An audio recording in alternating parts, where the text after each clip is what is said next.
Hi and good evening. I am here to uplift you. I have so much energy this good evening that I am here to uplift all who come to watch this video. So, like the bruja I am, I call upon all those that are in need of uplifting energy because I'm overflowing with energy. Like, girl, the way I went to the gym, I wanted to dance, shake my booty. I don't know what I'm really going to talk about in this YouTube video. I kind of just wanted to sit down and just record. Whatever I talk about is what I talk about. I have to try very minimally not to cuss because the last the last YouTube video I had intentionally, like, I recorded it to upload it, and as I was editing it, the amount of cursing that was happening in this video, I realized I cussed too much. I cussed so much that I couldn't even edit out the curses without the video just not flowing right. So I'm like, oh my god, I gotta calm down. I gotta find new words to replace those curse words. So here we are. I'm gonna try real hard not to cuss. So I was having thoughts, okay, as I do. And some of those thoughts revolve around, okay, I write, I have angel cards, okay? Let me grab them. Okay, I have these. These are my angel cards, okay? I got them at some little cookie shop down the road, okay? But with these cards, I have an altar for my angels, okay? While I do pray to La Santa Muerte, I also do pray to archangels. I also do practice necromancy. I speak to the dead. I do. Necromancy is not what you think it is, okay, honey? It's not, well, part of it is what you think. I should say I practice ancestral veneration. I speak to my ancestors quite frequently, okay? And other people's spirits will speak through me as well. That's part of what I'm meant to do in this world. Speaking of what I'm meant to do in this world, back to my angel cards. Y'all, I could talk for so long. So, right, I write affirmations that are on these cards on my mirror, and I speak them to myself when I remember. That's why I put it on my mirror, because when I'm getting ready, they're there. So I will say them. Sometimes it's like, sometimes I don't say them every day, you know. I say them when I feel like I need to. Especially when I'm doing like my skincare. Oh, I'm speaking those affirmations loudly to myself. My nose is itching so much right now. So if you don't know, for a lot of spiritualists, brujas, witches, what have you, our noses will itch. And this is just paying attention to, you know, the signs that you get in your body when you're practicing and you start doing divination. You'll get little bits of confirmation. Our noses will itch because that's like right on the nose. You're on the money, honey. You're on the right track. So whatever I'm talking about is making sense. Yeah, I'll pull these affirmations, and it is like, it's been one of the most helpful things to uplift myself. I mean, you can write any affirmation on your mirror, and then when you're getting ready, repeat it in your head over and over and over again as you're brushing your teeth, washing your face, putting on your skincare, you know? You deserve to speak life into yourself. And one of the most beautiful ways to speak life into yourself is in the morning, at the start of your day, at the very beginning of your day. Speak life into you and into the day that you walk through, you know? And one of them that's really been in my mind is I'm committed to my vision, okay? And I have a magnetic calendar on my fridge, and I wrote at the bottom, big and bold, I am a visionary. And this is crazy because this takes me back to when I first got out of a living situation that was very, very dangerous for me. It was scary. I was in a very scary relationship, and we had separated, and for about 6 months we still lived together, and that was traumatic. To say the least. That was traumatic, okay? And when I finally moved, or maybe it was like towards the end of living there, I had this little journal. And this is when I first started doing my meditations and really getting into brujeria and divination specifically. In this journal, I made a vision page, a vision board, if you will, but I, at the time, didn't have money to really buy supplies for a vision board. So all I did was I drew on the page. It was like a bunch of doodles, and that was my vision board, was doodles on a page, but like with intention. Okay, so you don't need fanciness to do a vision board, first of all. It's fun to do that. It's like collaging and creative, but I love to draw and I love to doodle. So I was like, I might as well just do this. And I remember, oh my God, at the center, I think I threw this out. I threw it away. I tried looking for it and I couldn't find it again. So, but at the center of this page, I remember drawing a YouTube symbol. I'm gonna cry. I remember, oh my God, I'm actually gonna cry. I remember drawing the YouTube symbol and writing the manifestation that I want to have a YouTube. I don't even remember exactly what it was, but it was something along the lines of, I want a YouTube channel where I can make a change and be able to be a guide to people, a safe space, and I wanted to build long-lasting connections, not necessarily through YouTube, but in general. And I remember at the top of this little vision board that I was drawing, I wrote, I am a visionary, or visionary. It was something, the visionary, or something like that. That is so, like, when I did that, I could feel it. I could feel what I feel now. And it's like, I remember writing that and finishing it, and I was like, yeah, this is definitely gonna happen. And that was 4 years ago, 3 years ago, between 3 and 4 years ago. It was a while ago. And now I am here making YouTube. And the thing that's sticking out to me the most with these affirmations that I wrote on my mirror is I am committed to my vision. And this is part of my vision. I generally craziness. And then, so today, I was thinking, what is my vision? What even is that? I'm committed to my vision. Okay. Is it just YouTube? No. Is it just brujeria? No. Is it, I don't know, expanding in my career as a massage therapist? No. It's not one thing. It's a collective jumble of things that I'm committed to. And all of those center me.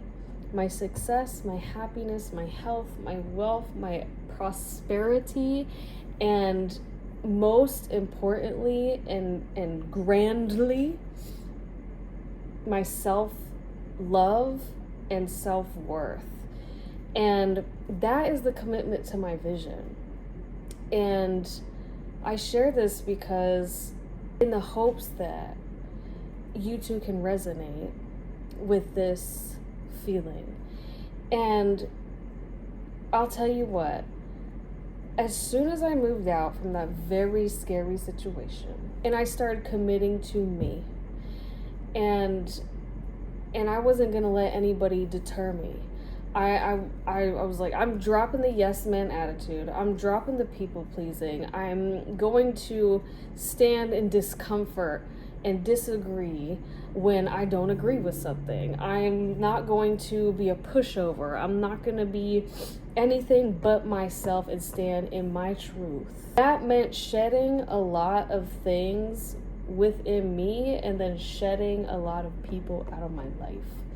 And being able to see, as soon as I was really just standing in my authenticity, it was seeing things that I didn't see before, didn't want to see, because I didn't want to stand in my authenticity yet. I wasn't ready.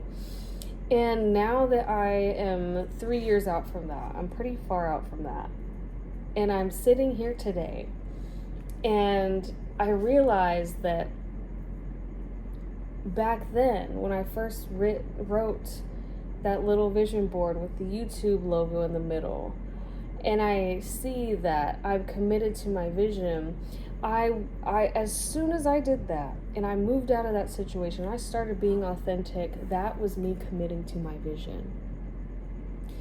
Living truthfully, authentically, and selfishly. I'm not even gonna lie to you. Selfishness was the biggest thing that helped me in committing to my vision, which my vision was my happiness. The Yamilet that I was then wanted nothing more than to live and embody and just feel happiness. And it is a fight. I'll tell you what, it is a fight to be happy. It is an active decision that I have to make every time I run into discomfort,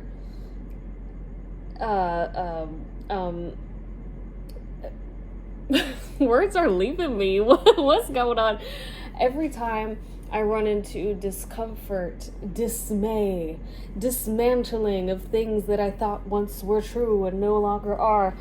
When I run into things that threaten to dismantle my happiness, it is an active decision I have to make every time to feel the emotion, sink into it, and then at the end of processing all, I must choose happiness. I'm not toxic positive. I don't do that. If I need to be mad, I'm gonna be mad. If I need to cry, I'm gonna cry. If I need to be frustrated, stressed, I'm gonna do that. And I'm gonna feel it, and I'm gonna lean into it as uncomfortable as it must feel. But at the end of that, I am going to choose to continue to walk on a path of happiness. And that is committing to a vision, okay? I envision my life. And my life is happy. It is luxurious. I am healthy. And I live in the embodiment of love. And I speak to these things not to be like, I, me. But again, in the hopes that I'm resonating and you can relate, because it's real hard. It is, honestly, it's painful to sit in anger and resentment, but it's really easy to sit in it. It is very easy to sit in that because, I don't know, it's just, there's something about it that it's easy to just stay. It is really hard to be happy, especially if you are in the process of trying to find happiness, and you are surrounded by people that want to roll around in misery. It's really hard to break out of that when the people you have around you are honestly miserable. And we're all on our own path, okay? We're all learning our own things, okay? We are all walking as we need to, learning the lessons that we need to. And if you're anything like me, you're able to see people through their worst. You're able to see why they are that way.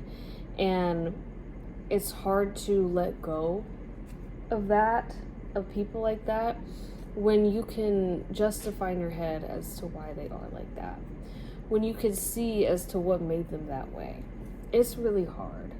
But selfishness is what got me where I'm at. And as hard as it is to leave people behind that you wanted to take with you into your success and happiness, because we all say that. We're like, if I'm up, everybody that I love is up. But at the end of the day, not everybody is equipped to be around you when you are up. Not everybody is mentally prepared to set aside their own ego to be happy for you and proud of you when you are up. There are people in this world that revel in you being less than them. And that was a lesson that I had to learn. A very hard one that I had to learn. But there are plenty of people that genuinely surround themselves with people that frankly are a mess. And and they like that because it makes them feel better about themselves, because they too are a mess. And I found myself in a situation like that, where I was friends with someone who was a big old mess. But girl, I was still committed to the vision. I was at the beginning of my commitment to my vision. And I was a big old ball of mess, okay? I was still dismantling so many things about myself that were learned behavior, and also character flaws, if you will. And I was still dismantling that. So I was a big old jumble of mess, because I no longer knew who I thought I was. I thought I was this. No, you're not, girl. No, you're not. You were something totally different. And we need you to see that. I need you to see that. I need you to see how beautiful your soul is. But we've got to drop all of this other stuff that you have in your head about yourself, because that holds no space when you are committed to the vision. And girl, I was a big old ball of mess, and this other person was a big old ball of mess, and we were just a jumble of big old balls of messes. Two big balls of messes. And you know what? I ain't even gonna lie. It was fun for a little bit. It was like maybe a year and a half, 2-ish. It was fun being a mess. But then reality hit and said, "Are you going to sit or get off the pot? What you gonna do?" Choose wisely. And one thing about committing to a path of brujeria that I recognize is that my ancestors, okay, I got a candle lit for them right now, and that candle has burned so fast. They will never, ever let me steer from my path. They'll let me learn a lesson. They'll let me get knocked up sideways and frontways, backways, up and down and around and tumble dried, okay? But at the end of the day, once I learn my lesson, they're going to say, "Did you learn it?" Yes. And then they go kick me back on my path and say, "Okay, keep going." And that's the truth of the matter. So, you know, I started to see people's masks fall off, and those masks were they dropped, and I realized that some people liked me because I was a mess. Some people liked me living in chaos because it was entertainment. Ooh. My chaos was entertainment for some. And amidst that chaos, well, being a big old ball of mess can be real fun. When you are in the lows of your mess, of your chaos, oh, it hurts. It's not very fun. And it sucks quite a bit. And in those moments, I didn't have nobody. Nobody wanted to deal with that mess. No. Because it was a lot. It was a lot. And it was pure, unchecked chaos. And that unchecked chaos is consuming. And it's jarring. Okay? It don't mean you're any less beautiful. It just means you need to face things that you don't want to face. Commit to the vision. And when I was in the lows, I didn't have nobody but myself. Okay? It's fun being the person that's down for whatever, because a lot of people will gravitate towards that. It's fun being the person that's ready to go out and just be an insane drunkard out in the club. Okay? It's fun to go out with someone that's hype like that. But at the end of the day, you're fun. It's great to be fun. It's real hard to only be fun. Because when things are not fun, who do you have? I'm blessed to have people that,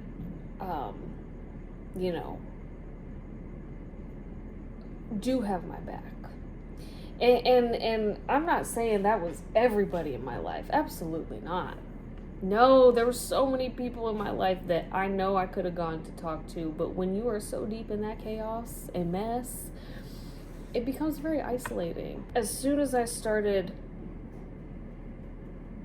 got that out of my system, because I needed to just be insane for a little while. I needed to be insane because I was so restricted in about a decade of very scary relationships. About a decade of that, where these people wanted to control me. They loved my light and they wanted to keep it in a little box.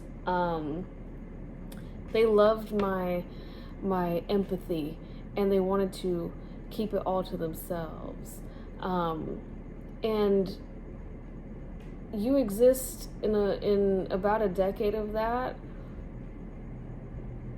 and then you start to commit to a different life, and it becomes very confusing because you're like, oh, my life was living for others. I've never known how to live for myself. And at the age of 24, I finally started to take the steps to live for myself. I'm 27. And I can say now, I'm getting the hang of it. I'm only 27, so I've committed to the vision thus far. There's so much more with the vision. Oh my God. I have such a beautiful, full life ahead of me. There's so much more. And that's the case for you too. There is so much more. I don't care if you're in your 20s, your 30s, your 40s, what have you. There is so much that can happen in one day. Just commit to the vision. And that vision is yourself.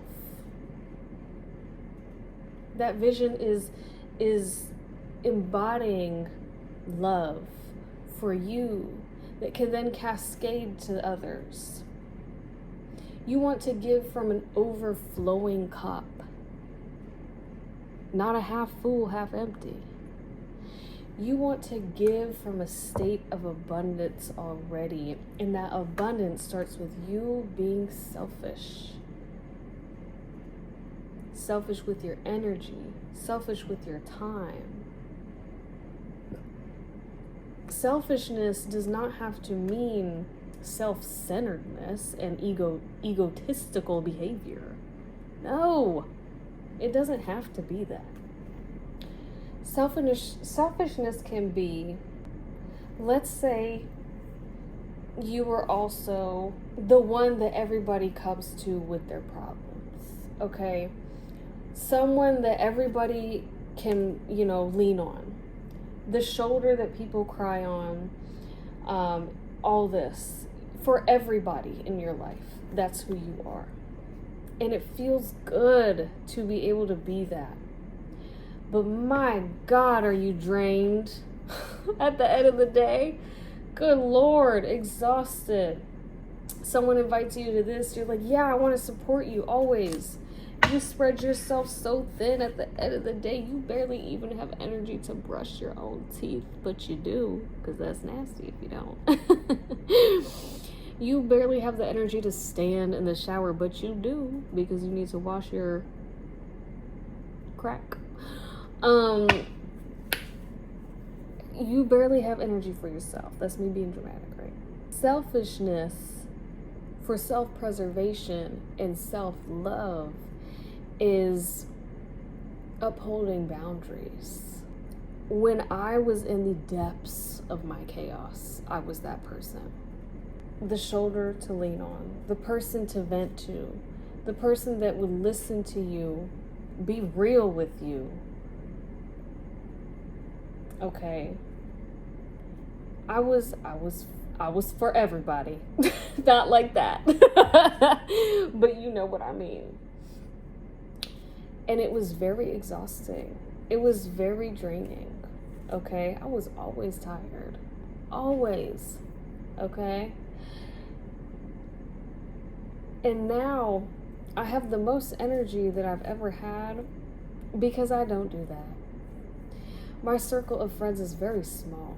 Okay? The people that experience my depth, I'm very selective with that. I'm very selective with that. Not everybody is allowed to do that, to see that. And that's a beautiful thing, Maybe there's something in there for you, for someone. But I've been staring at this card, okay? And it's kindness. And I'll read you what this card says. In order to be kind, you must open your heart to the gentle qualities of caring and compassion. Be kind to yourself. Have responsible expectations and give yourself due praise. In order to nurture the gentle quality of kindness, cherish yourself. When you do something for yourself, you automatically extend that same energy to others. Kindness melts barriers of ice around people and re-empowers those who are afraid. So reach out to the lonely, draw out the shy, include those who feel isolated, and comfort the sad. Your rewards will be a sense of inner peace, warmth, and love. And the affirmation is, I am kind to others and myself. When you show yourself the bare minimum of kindness, and you overflow with kindness to yourself, you will have so much to give. But how are you supposed to give true and authentic kindness to others when you can't even give that to yourself? You can't even look at yourself in the mirror and say, I'm a beautiful, gorgeous goddess girl or guy.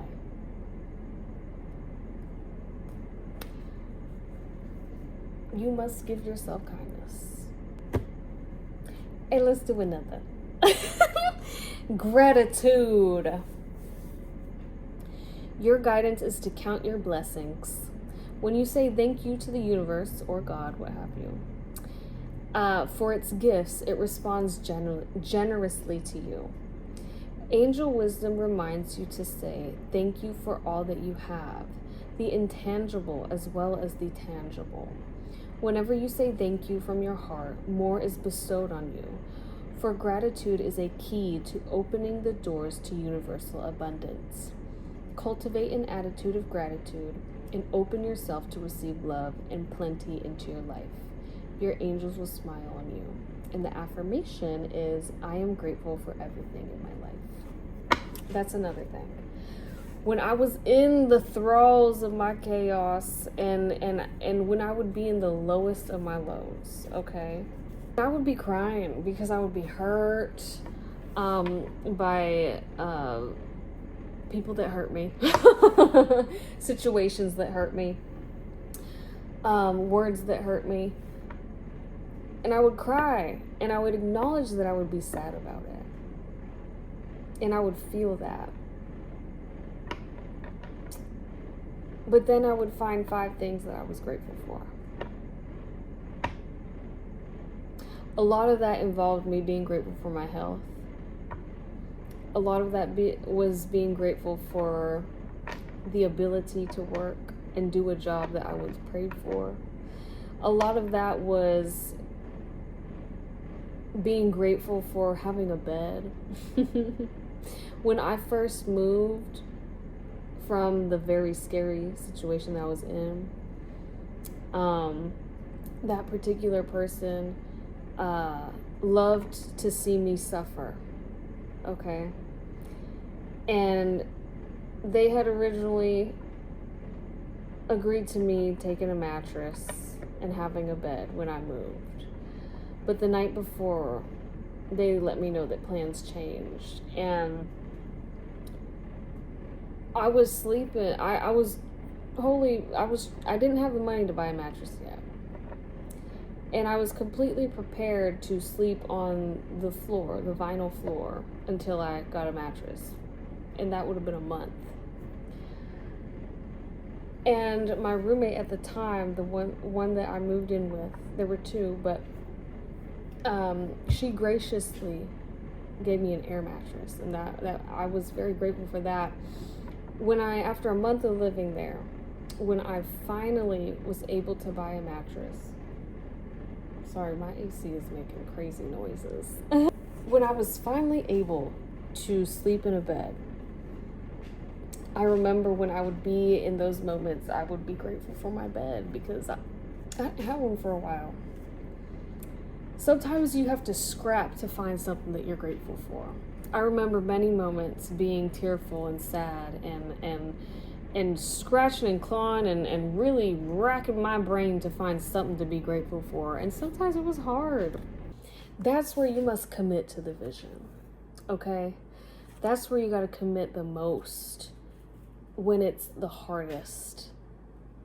That's where your commitment matters the most, is when it's the hardest to even stick to the plan, girl. You had this whole plan, you had this vision you're committed to, and now you're in the trenches. You're in the thralls of the dismantling, of the shedding, and it sucks, and it's hard, and it's painful.